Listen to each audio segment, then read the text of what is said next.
Corporativo com Milton Jung.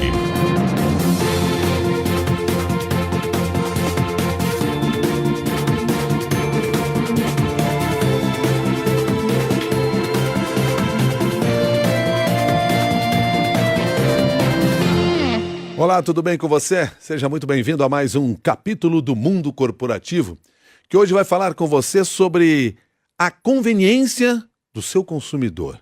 Quando você desenvolve um negócio, quando você presta um serviço, você leva isso em consideração? Deveria. Para tratar desse assunto conosco, nós convidamos o Arthur Igreja, que é autor, palestrante, professor da FGV e escreveu este livro aqui que eu tenho em mãos. Conveniência é o nome do negócio. Descubra como a inovação pode facilitar a jornada dos seus consumidores e multiplicar seus resultados. Livro esse publicado pela Planeta Estratégia. Arthur Igreja, desde já, muito obrigado pela gentileza de estar conosco mais uma vez aqui no Mundo Corporativo. Bom dia para você. Bom dia, sempre um prazer enorme estar aqui, Milton. Arthur Igreja, por que tratar da questão da conveniência do consumidor?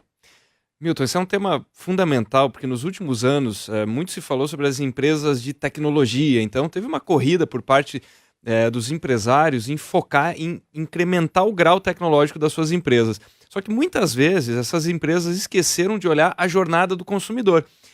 Primeiro ponto é, será que precisa de mais tecnologia? Muitas vezes é o caminho contrário, é usar menos tecnologia e simplificar a vida das pessoas.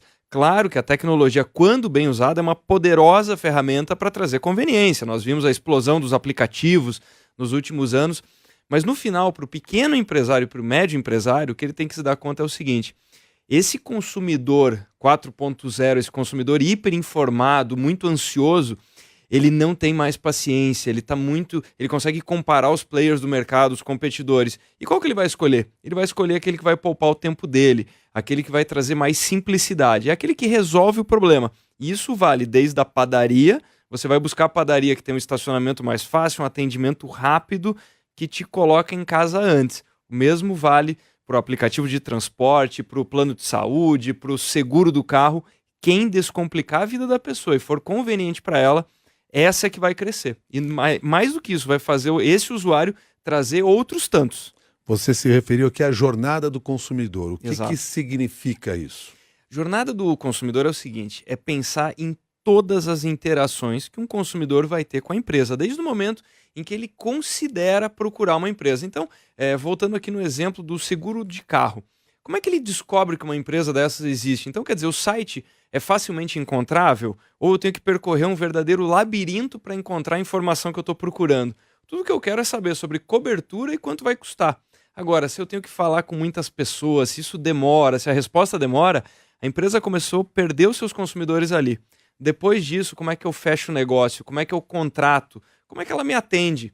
E no final, os grandes aplicativos nos últimos anos passaram a nos atender com 4 passos. Então hoje, para escutar música, para andar de carro, para poder ver um filme, tudo se traduz em baixar um aplicativo, fazer um cadastro muito rápido, passar o cartão de crédito e pronto. No 4º passo você está assistindo filme, escutando música e andando de carro. Então uma empresa que não conseguir resolver os seus processos com essa agilidade vai ficando para trás. Quem complica a vida das pessoas vai ser engolida por alguma outra empresa que vai conseguir fazer isso. Como é que eu identifico quais são esses pontos de contato do consumidor com o meu negócio ou com o serviço que eu presto? O mais fácil é pegar uma folha de papel e fazer a trajetória do consumidor. Esse é o mais difícil, porque todo dono de negócio ele tem a percepção que o seu negócio é descomplicado. Então, um exemplo que eu gosto de citar, depois de ter feito uma palestra no Mato Grosso, o presidente de um sindicato me ligou e falou: Arthur, por onde começa a inovação? Falei: presidente, começa pelo senhor sendo usuário do seu sindicato. Então o primeiro passo é tire a sua empresa do sindicato e faça um novo registro. Porque eu perguntei, onde é que o senhor estaciona? Ele falou, na vaga de presidente. Eu falei, pois é, o empresário que bate a sua porta não tem vaga do presidente. A dificuldade começa pelo estacionamento. Então ponto número 1, onde é que a pessoa estaciona? Ponto número 2, quais documentos ela tem que levar? Então todos os passos que a pessoa tem que dar. E isso passa por avaliar o site, o aplicativo, rede social e também como é que ela consegue ajuda. Então o mais fácil é pegar uma folha de papel e descrever todos os serviços e como é que é o canal de atendimento. Ali você já vai perceber que tem muita burocracia para ser melhorada. Necessariamente a conveniência do nosso consumidor, do nosso cliente, ela passa pelo investimento na tecnologia? Não necessariamente. Esse é um mito. E é justamente um dos mitos que acaba afastando o empresário da inovação. Ele acredita que inovação depende de tecnologia, grandes investimentos e que é uma coisa complicada. Muitas vezes, nós temos que lembrar o seguinte: inovação é resolver algo de uma forma nova e mais eficiente, mais eficaz. Então, se você conseguir fazer isso por simplificação de processos, essa é uma belíssima inovação e que não depende de inovação alguma, de tecnologia alguma. No livro Conveniência é o nome do negócio, inclusive você apresenta alguns exemplos, alguns até bem conhecidos, ou de empresas bem conhecidas. Começa, inclusive, falando pela Amazon. Exato. Porque essa é uma empresa que gera conveniência? O pilar central da Amazon é conveniência. Então, tudo que ela oferece para o seu usuário, especialmente nos Estados Unidos, ela conseguiu criar um mercado em que grande parte das entregas acontece em menos de 2 horas. Então, quer dizer, o americano que está numa cidade que tem esse tipo de entrega, ele não vai ao supermercado, ele tem menos itens na sua geladeira, porque ele sabe que com 2 cliques, com 1 clique, ele consegue receber esse item em casa no tempo dele chegar até a sua residência. Então, a Amazon, ela está centrada, ela é obcecada por trazer conveniência. Isso se reflete até nos dispositivos ativados por voz, em que a pessoa fala: Alexa, me entrega daqui a 2 horas alface. Quando a pessoa chega em casa, a alface está lá. Então, quer dizer, mais conveniente do que isso é quase impossível. Então, é uma empresa que ao longo dos anos, ela pensou o seguinte: como eu faço a vida da pessoa mais fácil, mais simples? E aí quem está nos ouvindo aqui tem algum negócio por aí, diz assim: fácil é ser a Amazon. Depois que você é a Amazon, é fácil fazer tudo isso. Como é que eu pego essas ideias e vou aplicar dentro do negócio que eu atuo? O importante é entender o que é o ativo, qual o ativo que essa empresa está levando. Então, o que ela está levando? Poupar tempo. Como é que eu posso poupar tempo numa pequena empresa? Aí, de repente, quem está nos assistindo, nos escutando, está pensando: caramba, eu tenho uma padaria. Como é que eu copio a Amazon dentro da minha padaria? Tem que usar o que tem disponível no mercado. Então, tem aplicativos para a pessoa fazer o pagamento da sua própria comanda. De repente, será que eu não consigo oferecer um cardápio digital? Será que eu tenho que chamar alguém para receber um cardápio? Será que eu não posso disponibilizar isso no Facebook, no Instagram? Tudo isso está sendo conveniente para o usuário. Então, em vez de ele ficar esperando o atendimento de alguém que pode estar ocupado, ele acessa o Instagram dessa padaria, encontra o cardápio e faz o pedido. Então, tem muita coisa disponível no mercado. Tem empresas que só se dedicam a oferecer essas ferramentas. Então, cabe ao empresário afastar essa barreira que ele cria do tipo: tudo que eu vou implementar eu preciso desenvolver. Não, pelo contrário, tem muita coisa pronta no mercado. Desenvolver uma solução é a última alternativa, é só se você não encontrar.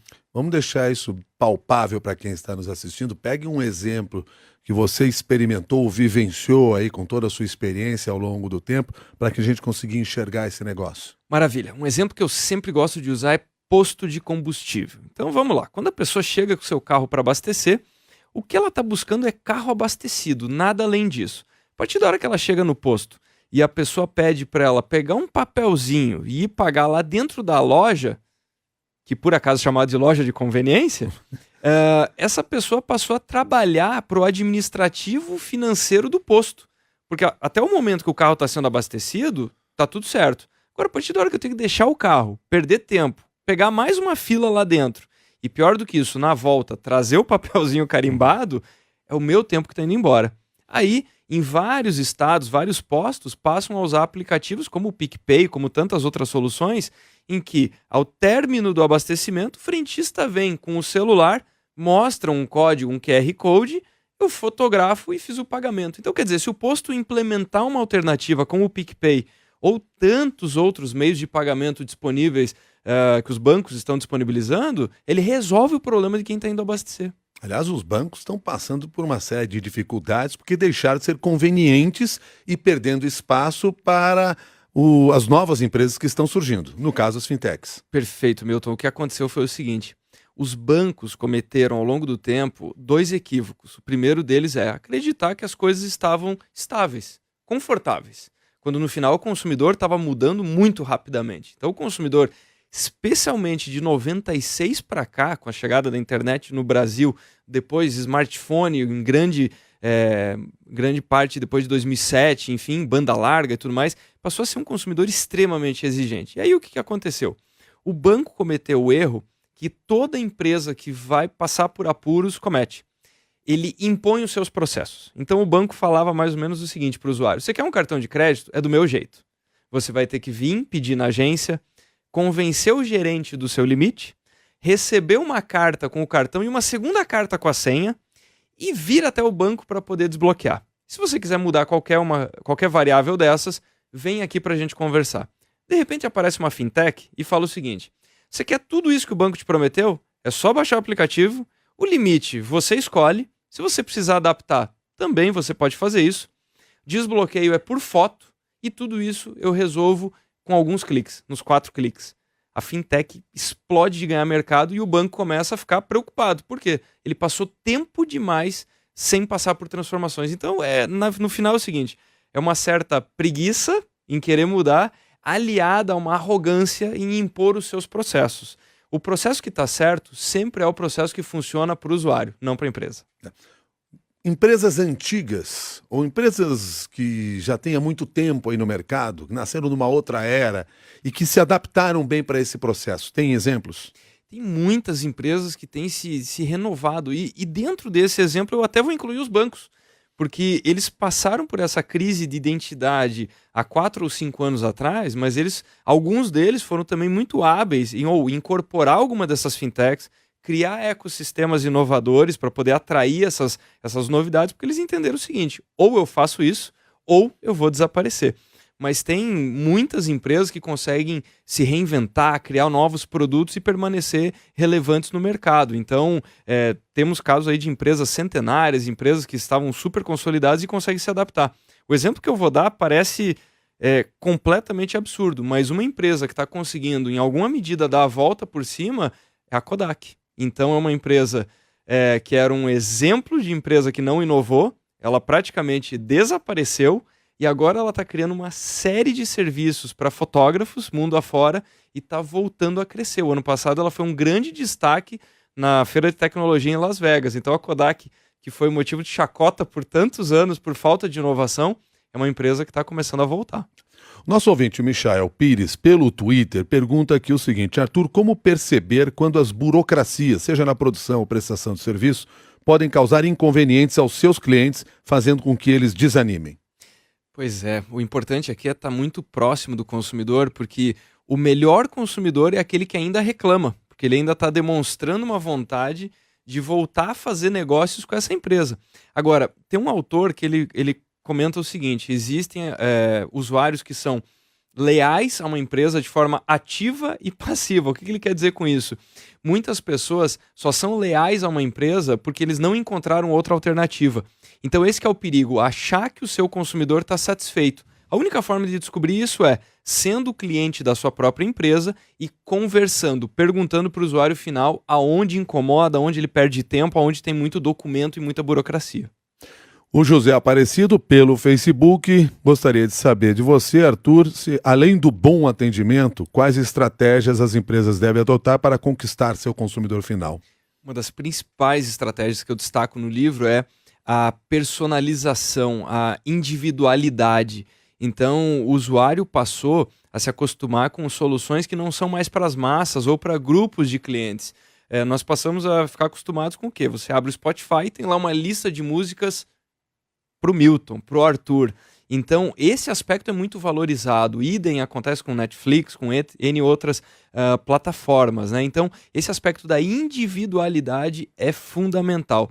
Segundo aspecto é ter esse foco em redução de atrito de experiência, né? Essa redução das burocracias. Então, esses dois eu digo que são muito poderosos. Você conseguir simplificar e levar um grau de individualidade, respeitar o que aquele usuário quer consumir.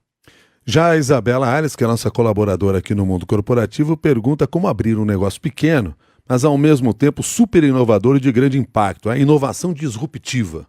Pois é, inovação disruptiva é um termo que também precisa ser bem enquadrado, porque a inovação disruptiva é aquela que ou destrói um mercado já existente ou cria um completamente novo. Então são grandes inovações. Para um negócio pequeno, a principal dica é escutar do mercado, fazer uma bela pesquisa, não com tantas pessoas, mas conseguindo reconhecer as dores de sempre. Ultimamente as pessoas confundiram inovação disruptiva com algo inédito. Disruptivo é fazer algo de uma forma muito diferente, muito transgressora comparado ao status quo. Então o que eu quero dizer na prática? Em vez de ficar procurando um problema inédito, os melhores problemas são os de sempre. São soluções que atendam trânsito, pessoas paradas em fila, pessoas tendo que resolver problemas em cartório. Então se você conseguir encontrar um problema que muita gente enfrenta, que é um problema que acontece há muito tempo e ninguém conseguiu trazer uma solução inovadora, conseguir trazer a forma é muito mais importante do que encontrar um problema que ninguém nunca encontrou. Você fala no livro sobre 7 faces da conveniência. Como é que a gente passa isso de forma resumida aqui para os nossos ouvintes? Vamos lá, o que eu trago nesse capítulo são exatamente, eu já falei aqui sobre a individualidade, né? Então eu já falei sobre a fricção, que é um aspecto muito importante. Um outro aspecto muito importante que eu destaco aqui é a curadoria. Então a explosão dos podcasts nos últimos anos e dos conteúdos online, do YouTube também, demonstram isso. As pessoas querem encontrar conteúdos e plataformas que poupem o seu tempo também em relação a conteúdo. Eu falo aqui do delivery, não só delivery de alimentos e produtos, mas nós entramos numa era em que o consumidor vai cada vez menos até as lojas. Então as lojas têm que encontrar meios de estar dentro da casa do consumidor. Então é o produto que tem que ir até a pessoa, não a pessoa até o produto. Por isso que nós estamos vendo em vários lugares do mundo uma queda de fluxo nas lojas e nos shoppings principalmente. Eu falo também do acesso. E o que é acesso? Um dos cases que eu trago aqui é da Transfira, que é uma fintech que fez o seguinte: para fazer transferência bancária, os bancos só possibilitam um horário limitado e dentro dos dias da semana, de segunda a sexta. O que ela fez foi criar uma plataforma em que você consegue transferir dinheiro qualquer dia da semana, em qualquer horário. Então ela expandiu o horário de acesso. E por fim eu falo do self-service, consegui criar uma jornada em que a pessoa consiga se atender e interagir cada vez menos com atendentes. E também eu destaco o aspecto da assinatura. O mercado que cresce demais. A assinatura, então, um dos grandes mercados potenciais é a assinatura de bens que as pessoas não sentem prazer em comprar. Por exemplo, assinatura de produto de limpeza. Ninguém sai de casa super empolgado para comprar sabão em pó. Exato. Mas aí faz assinatura e aí você recebe, sei lá, mensalmente ou de tempos em tempos, uma quantidade X de sabão em pó. Exatamente. Você define a frequência ou, se você precisar postergar durante um mês, você fala, esse mês eu não preciso. Mas isso evita uma ida ao supermercado. Então, esse crescimento... Aquilo vai ser entregue na minha casa. Exatamente. Você vai escolher a sua cesta de produtos. Isso começou com vinho, começou com uma série de produtos, mas mundo afora nós vemos uma explosão do mercado de assinatura, porque evita deslocamento. As pessoas não vão pegar trânsito. Estou aqui ouvindo você falar e estou lembrando de algumas experiências aí no dia a dia. Uma delas em viagem. Foi muito curioso porque chego num aeroporto, na hora de despachar a mala, descubro que não tinha ninguém para me atender. Bastava eu passar num totem, eu colocava todos os meus dados, eu levava até a esteira, eu passava lá a pistola no código de barras, eu botava a minha mala ia embora, pior, ela chegava no local que eu queria, né? O que nem sempre acontece. E aí, num outro momento, num segundo momento de viagem, eu chego num aeroporto que não tem esse serviço.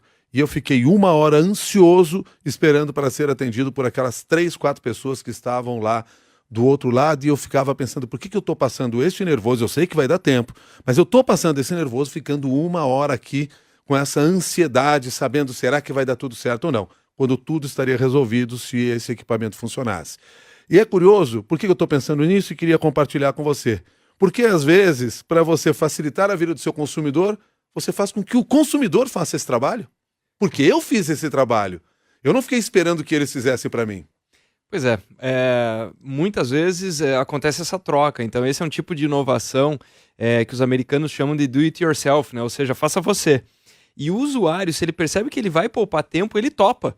Então um exemplo disso fazer o check-in também pelo smartphone. Fazemos absolutamente tudo isso quando antes as pessoas faziam para nós. Exatamente. O maior exemplo, Milton, eu costumo brincar que hoje as pessoas pagam taxas para um banco, sendo que elas trabalham para o banco. Então, o que aconteceu ao longo do tempo?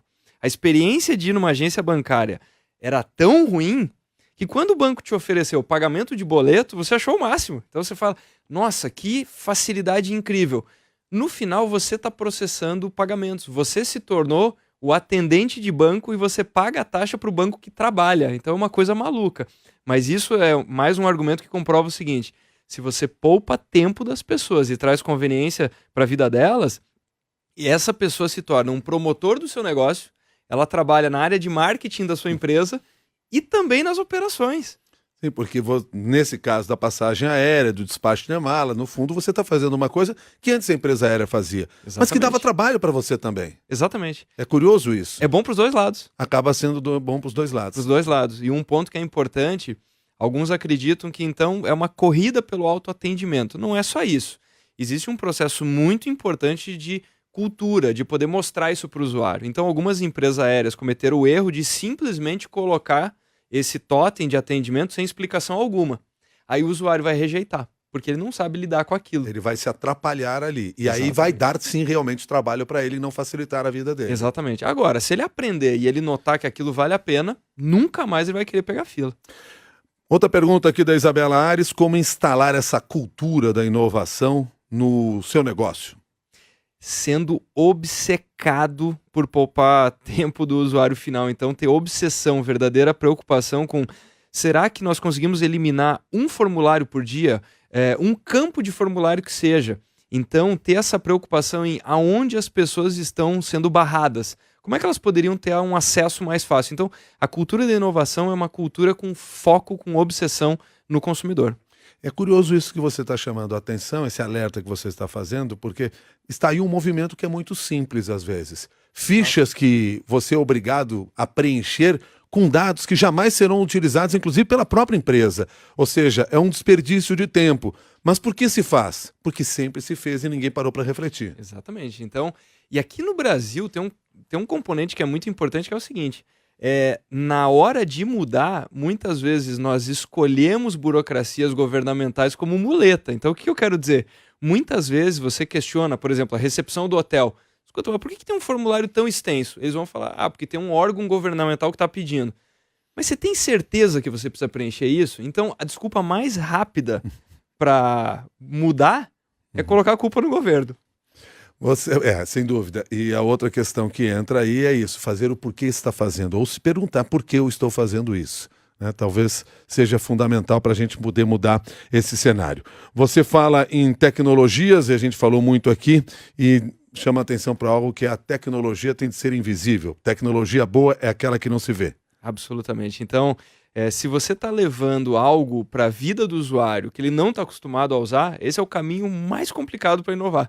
A partir da hora, muitas empresas elas fazem o seguinte: vou criar uma inovação, eu vou criar um aplicativo. Mas a pergunta é, será que a pessoa quer mais um aplicativo?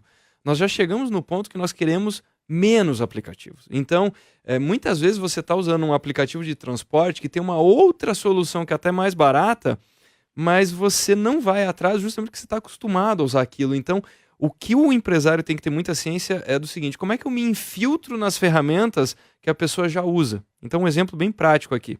Eu falava sobre a chegada no hotel. Quando a pessoa chega no hotel, tem aquela ficha medonha que não faz nenhum sentido em 2020.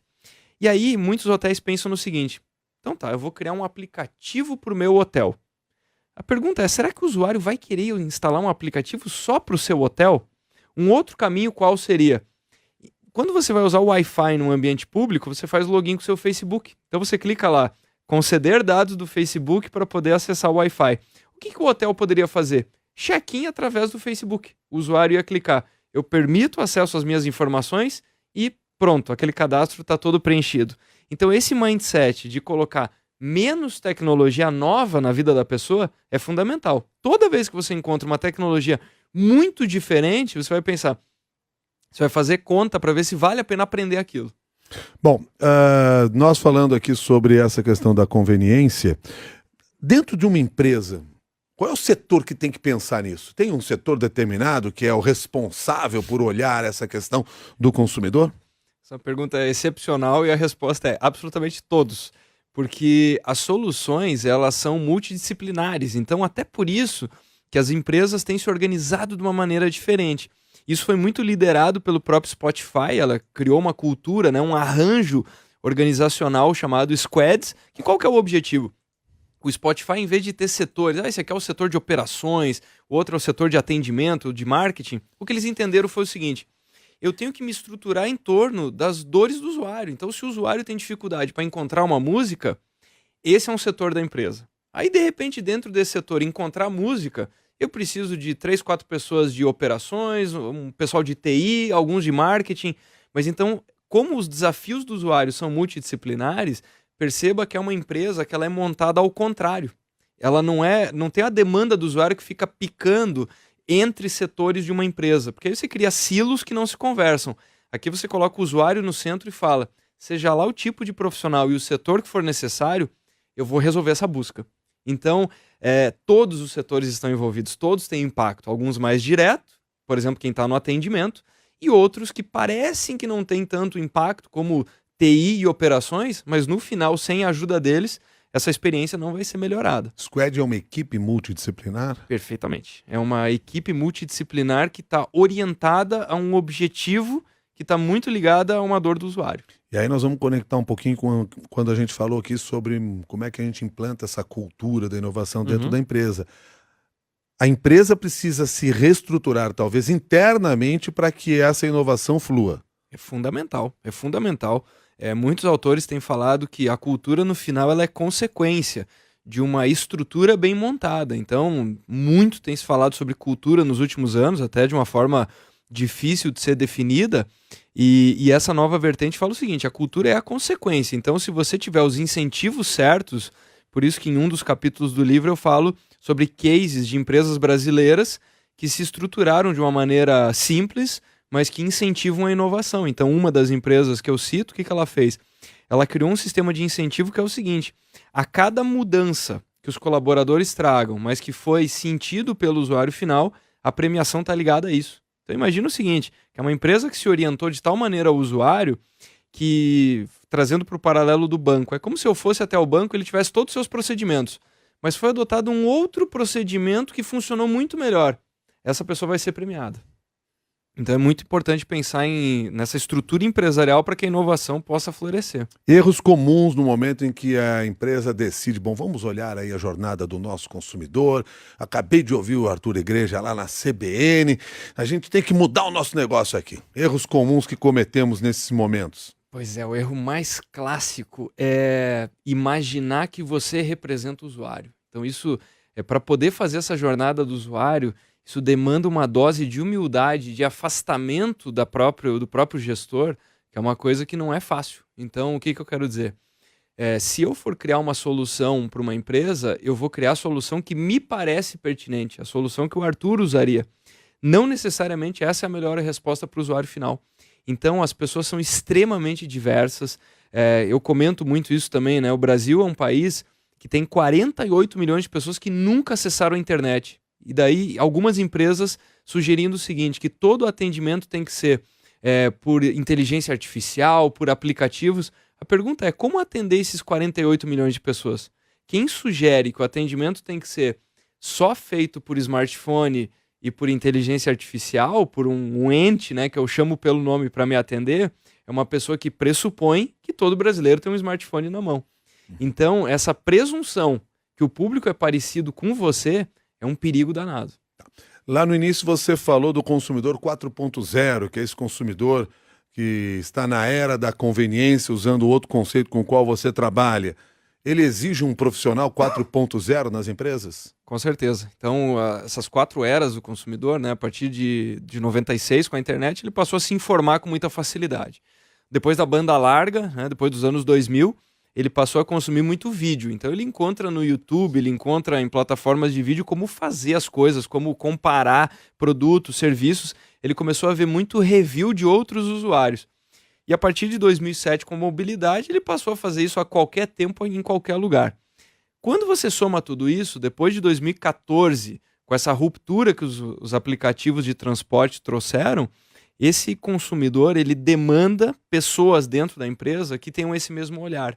Então a pessoa tem que estar pensando no seu negócio da seguinte maneira: quem vai chegar aqui sabe mais do produto e do serviço do que eu, já experimentou outras experiências de atendimento que são melhores do que a minha, e ele sabe o preço do concorrente. Então é isso que mudou nessas 3 eras. Você está recebendo uma pessoa que sabe mais do seu negócio do que você. Conseguir calibrar o atendimento para esse novo tempo demanda esse profissional do futuro. Como eu, como profissional, me preparo, me adapto a isso? Entendendo que o benchmark, o começo de tudo é o seguinte: além de mapear essa jornada do usuário, entender que como as pessoas estão procurando conveniência, uma experiência fluida, ela não te compara mais com o seu concorrente direto. Então, o que eu quero dizer com isso? Quando a pessoa chega lá no hotel, ela não está comparando aquele hotel com outro hotel. Então, quer dizer, todos os hotéis estão usando ficha. Parece que é o normal do mercado. A pessoa está comparando aquele hotel com o check-in do avião. Porque no avião, o que ela fez? Ela resolveu em segundos, recebeu um código de acesso e ela só chega, apresenta a sua identidade e ela está dentro do avião. O que ela queria fazer no hotel? A mesma coisa. Ela queria chegar, mostrar um código de barras ou um QR Code, mostrar o documento e descansar. Então, entender que a comparação agora é por conveniência, por processo. O teu maior competidor não é o teu competidor direto. É uma outra empresa que oferece mais conveniência. Perfeito. Arthur Igreja, quero agradecer a sua gentileza em trazer parte dessa sua experiência. Tem muito mais para quem quiser conhecer no livro Conveniência, o nome do negócio. Livro esse publicado pela Planeta Estratégia, escrito pelo Arthur Igreja. Arthur, muito obrigado. Até uma nova oportunidade. Muito obrigado. Arthur Igreja é autor, palestrante, professor da FGV, fala de inovação, esteve conosco aqui no Mundo Corporativo. Nós contamos também com as participações aqui da Gabriela Varela, do Arthur Ferreira, do Rafael Furugem, da Isabela Ares e da Débora Gonçalves. E claro, contamos com a sua participação e agradecemos desde já por você estar conosco. Deixamos o convite ainda para você ir ao nosso grupo de discussões lá no LinkedIn, Mundo Corporativo da CBN. É só se inscrever, é de graça, fácil, com um clique só você resolve e seu nome está aprovado lá para compartilhar o seu conhecimento e receber o conhecimento de outras pessoas também. É um Mundo Corporativo feito para você.